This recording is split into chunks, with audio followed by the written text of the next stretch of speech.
하나님 말씀은 출애굽기 9장 1절부터 12절까지 말씀입니다. 출애굽기 9장 1절부터 12절까지 말씀 한 절씩 교독하겠습니다.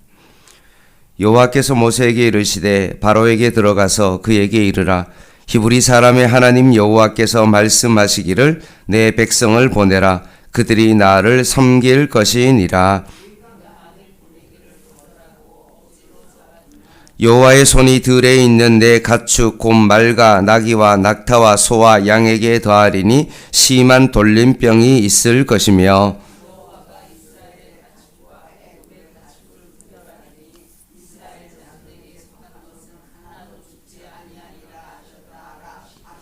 여호와께서 기한을 정하여 이르시되 여호와가 내일 이 땅에서 이 일을 행하리라 하시더니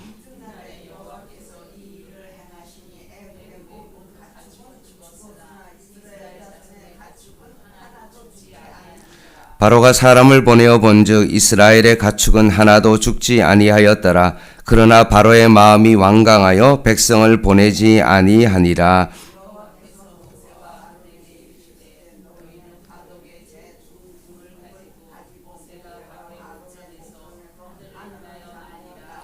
그 재가 애굽 온 땅에 티끌이 되어 애굽 온 땅의 사람과 짐승에 붙어서 악성 종기가 생기리라.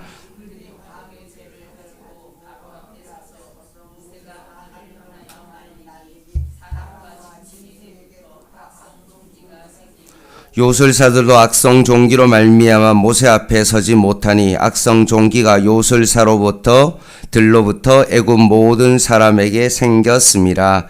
그러나 여호와께서 바로의 마음 완악하게 하셨으므로 그들의 말을 듣지 아니하였으니 여호와께서 모세에게 말씀하신가 같더라. 아멘. 오늘 본문은 애굽의 10가지 재앙 가운데 5번째, 6번째 재앙입니다. 지금까지 나일강이 피로 변하는 피재앙과 두 번째 나일강에 있는 수많은 개구리가 왕궁으로 들어오는 개구리 재앙과 세 번째는 티끌이 이로 변하는 재앙과 네 번째는 파리떼 재앙이었습니다. 오늘 5번째 재앙은 악질 재앙입니다.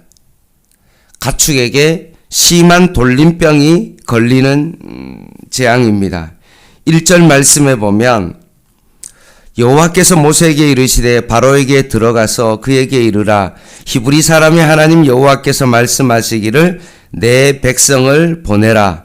그들이 나를 섬길 것이니라 라고 말씀합니다. 여호와께서 모세에게 바로에게 들어가라 라고 명령을 내립니다. 이 명령을 들은 모세는 어떠할까요? 이제까지 4번이나 들어갔는데도 불구하고 바로가 지금 꿈쩍도 하지 아니하고 마음이 완악하여 전혀 움직일 생각이 없는데 하나님께서 모세에게 또 들어가라고 했을 때 아마 바로의 마음은 제 생각에는 참 쉽지 않았을 것이라고 생각합니다. 한두 번도 아니고 4번이나 얘기하고 5번째 들어가라고 했을 때 이 명령은 쉬운 명령이 아닙니다. 그럼에도 불구하고 오늘 모세는 어떻게 합니까? 하나님의 말씀이기에 순종해서 들어갔다는 겁니다. 이 신앙이 우리에게 너무나 중요합니다. 내 생각에는 포기하고 싶고 그냥 잊어버리고 싶고 안 된다라고 생각하고 싶지만 하나님께서 말씀으로 우리에게 이것이 하나님의 말씀이다라고 그러면 어떠한 일이 있더라도 이것을 끝까지 순종하는 삶이 우리에게 필요한 것입니다. 그러면서 설명하기를 1절에 보면 그에게 이르라 뭐라고 얘기해야 되냐라고 했을 때 히브리 사람의 하나님이다 라고 말합니다. 히브리 사람이라는 것은 어떤 것이냐 하면 강을 건넌 사람입니다. 강을 첫 번째로 건넌 사람이 누구입니까? 그 사람이 바로 아브라함입니다. 아브라함이 시작으로 해서 그 사람부터 히브리 사람이다 라고 이름이 붙여졌기 때문에 그렇습니다. 아브라함이 위에는 티그리스 밑에는 유프라데스 강인데 그 사이에 메소포타미아에 거주했는데 처음에 강을 건넌 강이 어떤 강이었겠습니까? 유프라데스 강이겠죠. 추측입니다. 그래서 그 강을 건너서 가나안 땅으로 온 사람이기 때문에 그 사람을 히브리 사람이라고 명명했던 것입니다.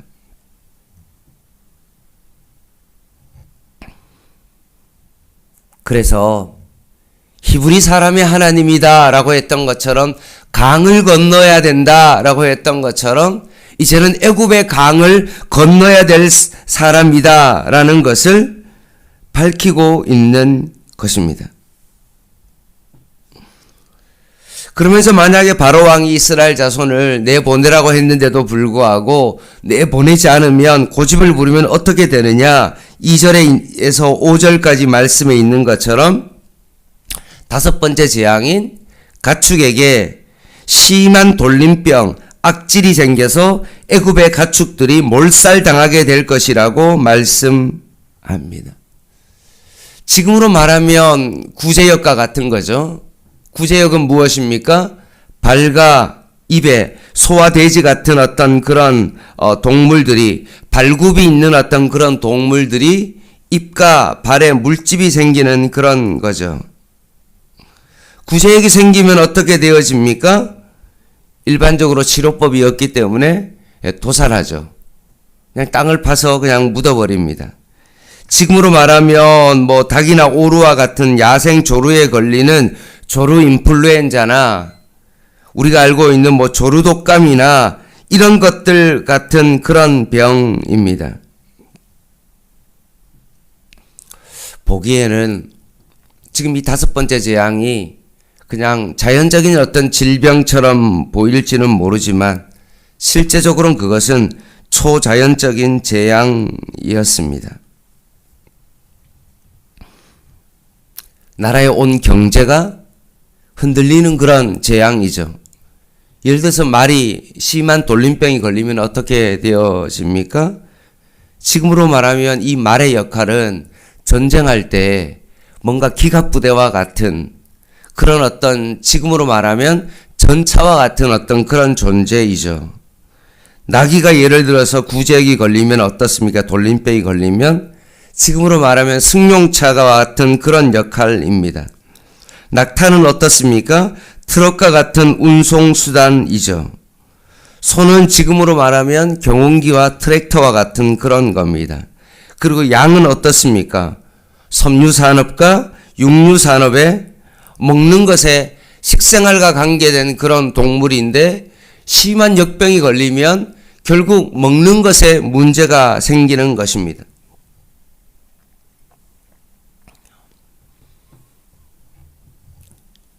심한 돌림병이 걸리면 이것은 군사적인 문제요, 경제적인 문제요, 교통에 치명적인 영향을 미치는 어떤 그런 거입니다.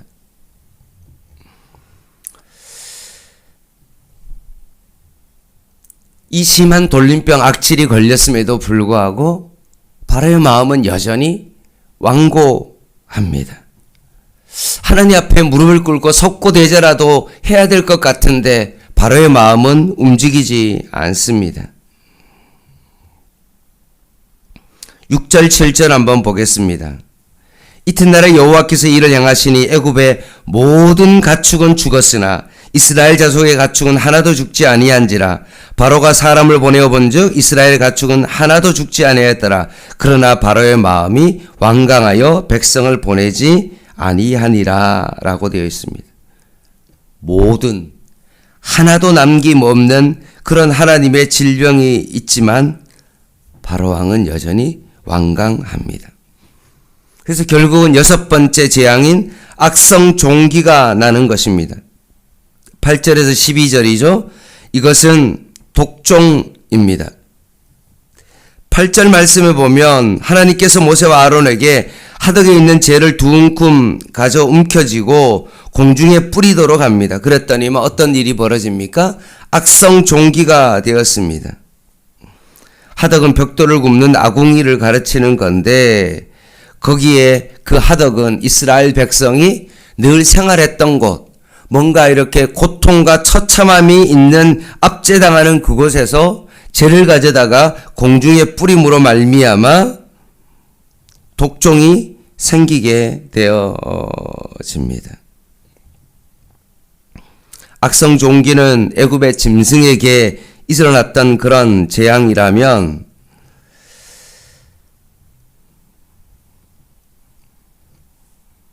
악성 종기는 이것은 짐승에만 있는 것이 아니라 사람에 대한 재앙입니다. 그래서 악성 종기가 생기면 어떻습니까? 열로 인해서 부풀어 올라 생긴 종기입니다. 고열과 더불어 피부가 부풀어 올라서 붉게 부풀어 올라서 극심한 가려움증과 물집이 생기고 급기야는 한홍으로 바뀌어서 고름이 생기는 무서운 질병입니다. 이 질병을 겪은 사람이 누구입니까? 욥이죠. 그래서 나중에 너무나 가려워서 도자기 같은 그런 자기질을 그런 그 깨진 자기질을 가지고 자기의 피부를 그냥 퍽퍽 긁음으로 말미암아 온몸에 고름이 나는 그런 질병입니다. 그래서 이 모습을 보고 욥의 아내가 차라리 하나님을 저주하고 죽으라고까지 한 질병이 바로 악성 종기입니다. 그런데 12절에 그러나 여호와께서 밤의 마음을 완악하게 하셨으므로 그들의 말을 듣지 아니하였으니 여호와께서 모세에게 말씀하신 것과 같더라 라고 하면서 하나님께서 바로의 마음을 그냥 내버려 두니 바로의 그 마음의 완악함으로 인하여 여전히 완악한 채 결국 그들을 보내지 아니하는 바로의 모습을 봅니다. 말씀을 마무리하겠습니다. 오늘은 5번째 재앙인 악질과 6번째 재앙인 독종에 대한 그런 재앙을 살펴보았습니다. 앞으로 10가지 재앙이 남아 있는데 결국은 4재앙이 남아 있는 거죠. 7, 8, 9, 10번째 재앙이 남아 있습니다. 왜 남아 있을까요? 여전히 바로 왕의 마음이 완악하기 때문에 그렇습니다.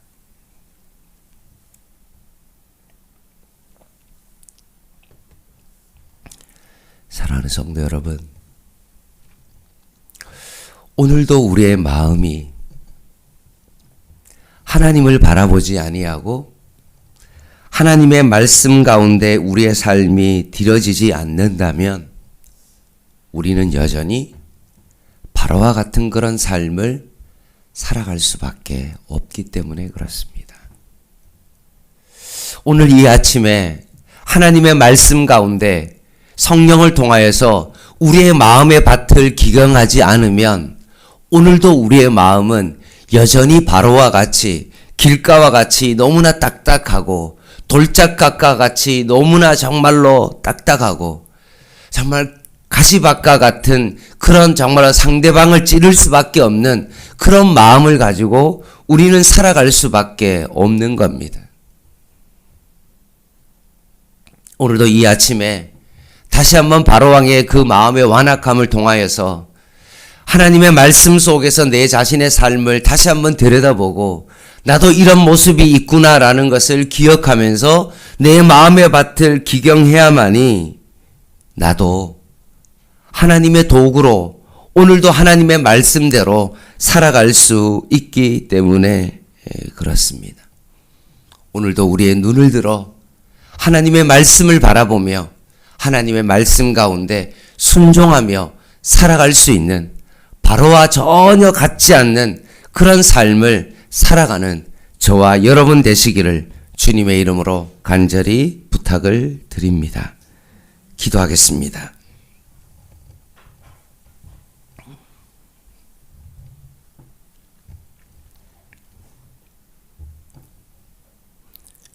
하나님 아버지,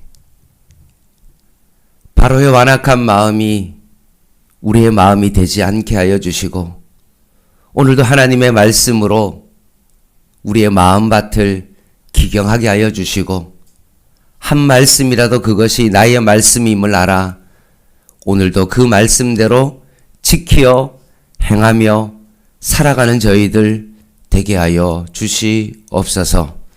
온전히 하나님 한 분만을 바라보며 오늘도 예수의 사랑을 만나는 사람들에게 전하고 그들에게 하나님의 은혜와 그 복음을 증거하는 하나님의 사람으로 살게 하여 주시옵소서. 오늘도 하나님의 자녀다운 신실한 삶을 살아가게 하여 주시고, 오늘 이 아침부터 하나님 앞에 무릎 꿇고 살아가는 저희들 되게 하여 주시옵소서. 예수님의 이름으로 간절히 기도드립니다. 아멘. 개인 기도 하시겠습니다.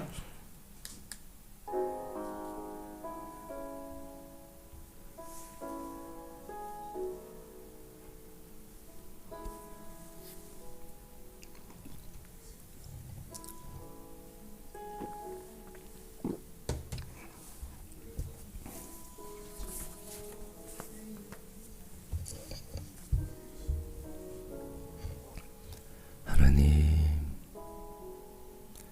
바로가 하나님을 바라보지 못하고 여전히 자기 안에 갇혀서 자신의 욕심과 자신의 능력을 의지하며 버티고 있는 바로 왕의 모습이 나의 모습이 되지 않게 하여 주시고, 오직 오늘도 하나님의 말씀 가운데 순종하며 하루하루를 살아갈 수 있는 저희들의 삶이 되게 하여 주시옵소서.